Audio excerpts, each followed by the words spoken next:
I'm really excited to give you an update and really share with both our new members and our older members what has been going on with our regional training forums. But they really first started when we decided to do community action forums. And we had this, we were intent to not make them just focus groups. We were intent to get throughout the state and hear from community members, parents, family members about what they needed. Not just what the problems were, but what their solutions were. So when we completed over 40 of them statewide, we took a step back and we decided we wanted to do a deeper dive. We wanted to engage community members, and we developed the regional training forums. And those were 4-hour sessions. We did them in 5 different locations to provide some skill sets, to the advocates that we had met during the community action forums.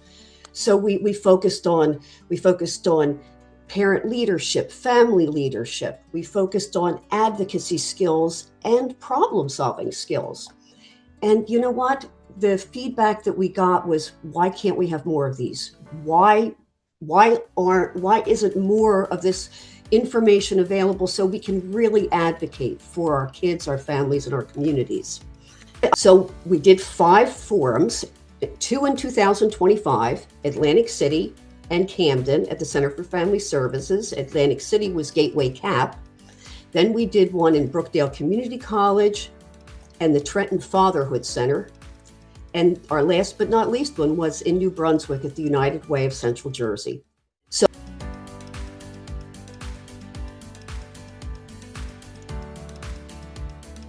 I am a parent that lives here in Atlantic City, and I would like to get information, as much information that I can get from different organizations, different programs, and different agencies that is out here. Me being a resident of Atlantic City, there's a lot of things that unfortunately we don't really know about. This was a exercise builder for me, and also a great activity for me to learn and have the experience of engaging with other members of my community. People at times see many different challenges in their communities. However, they don't know how to bring those challenges forward. How do we articulate them? How do we advocate for ourselves? How do we amplify the voice of the community? So today's project, today's session, today's class gave a sense of community where you felt safe, where you were able to learn how to advocate for yourself and others. So that gave you just a little bit of a taste, but now we get to see some folks in person. And I'd like to start with the Father Center. Good morning, Miss Kathy. How you doing? Nice to see you again. Yes, exactly. I wanted to thank you guys for your presentation and just tell you a little bit about what I've learned. Good morning. I got a lot of information about advocacy for my family and for my community. And we need more advocacy-based programs because we need dialogue about these issues that's going on and lack of.